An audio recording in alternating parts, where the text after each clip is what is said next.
The Holy Roman Empire is a mess. It is a very complicated topic, so I suggest that if you really want to know about this, you should watch more than just this video. I'm going to be focusing more on the political structure and not really the history. So if you're here for that, too bad. So without further ado,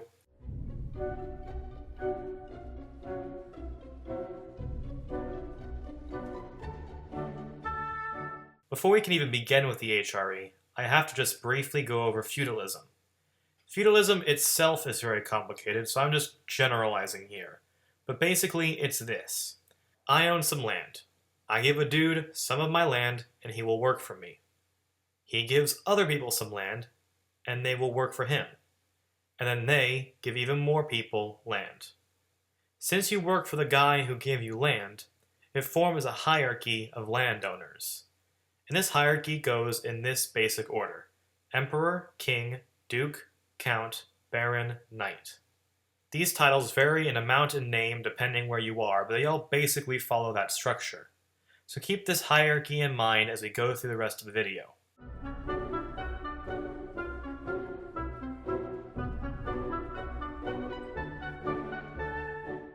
Once upon a time, there was this guy who became king of a country, made the country really big, and then took over Rome. The Pope was like, hey, you want to be the emperor of the Roman Empire, except not the Roman Empire at all? So this guy got the title of the Holy Roman Emperor. Holy because he killed pagans, Roman because he conquered Rome, and emperor because he liked invading other countries to make his country bigger. What was this man's name? Charlemagne. He then died, and his empire collapsed into 3 new countries. Then there was no more Holy Roman Empire, until a guy named Otto came along and became king of Germany. And then he became king of Italy, and then he conquered Rome, and also he killed pagans. So the Pope was like, hey, do you want to be the emperor of Rome, except not? So now we have a different Holy Roman Emperor of the Holy Roman Empire.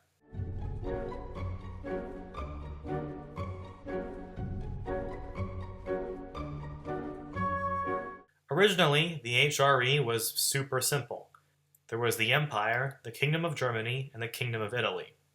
But feudalism added in all sorts of new kingdoms, princedoms, bishoprics, duchies, archduchies, everything.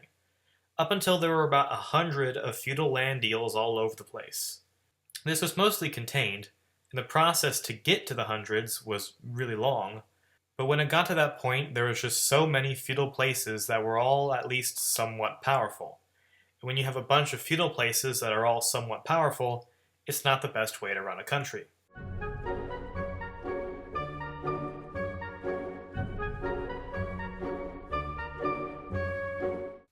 Many medieval countries have a sense of unity, mainly because there is an event that brought them all together at some point. The HRE never had that event, so people weren't as loyal to the emperor as the French and their king. So people were more loyal to the practical choice of their feudal lords than they were to the empire, giving these lords even more power over the empire.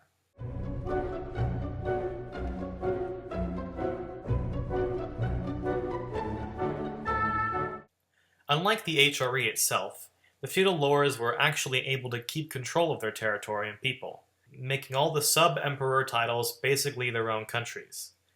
Eventually, these basically countries just had a lot of power over the emperor, and then they just decided that they should vote for the emperor.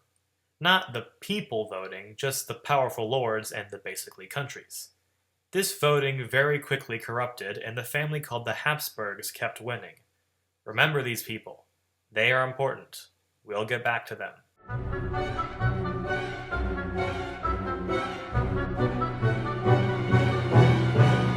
One thing feudalism is good at, if you can't already tell, is making everything super complicated.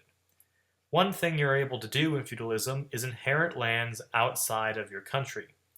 Imagine the leader of California becoming the leader of Quebec at the same time. One is out of the country, the other isn't, but both are owned by the same person. The 2 most important instances of an HRE member expanding past the HRE is Prussia and Austria. They gained so much power working outside the HRE, they went from basically countries to actually countries. Austria got so much land, they went from a duchy to a different empire. And guess what? They were led by the Habsburgs, the leader of the Holy Roman Empire.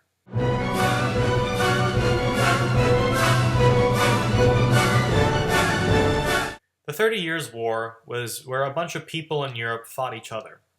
But the HRE fought in that war and lost, and the treaty said that the basically countries in the HRE are now actually countries. This turned the HRE into a union no one paid attention to. This practically ended the HRE, but for some reason it stayed around, until Napoleon came around and destroyed it. But that's the story for another video.